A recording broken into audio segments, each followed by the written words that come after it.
Hello mga kaamat, sa pangalawang video ito yung pangalawang parcel na bubuksan ko ngayong araw na ito. Binili ko to kasi ito yung naisip ko na ipang bibigay ko na regalo sa mga kapatid ko, sa pamangkin ko mga babae, kasama na rin si mother.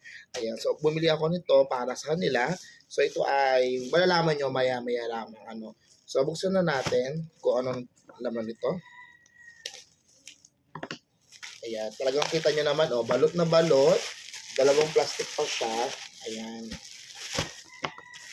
So, ito po yung aking nabili. So, I have here 1, 2, 3, 4, 5, 4, 5, 6, 7, 8, 9, at 10. So, I got 10 bags. Ayan, ito yung pang regalo ko sa nila. Nabili ko lang ito for only 95 pesos each. Ayan, so umabot lang ito na 980 pesos itong 10 ito with free shipping na. With shipping fee na yun na.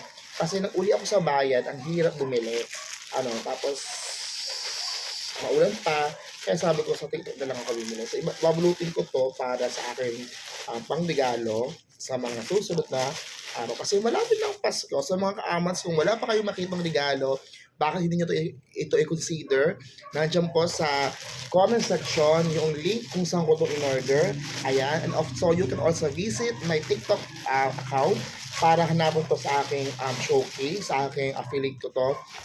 It's under at Eds Amats. Eds_Amats.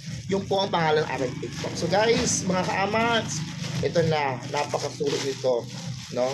So next time, samahan nyo naman ako sa pag-wrap ng mga bags. So thank you so much for watching. Happy New Year and of course, advance Merry Christmas. Bye!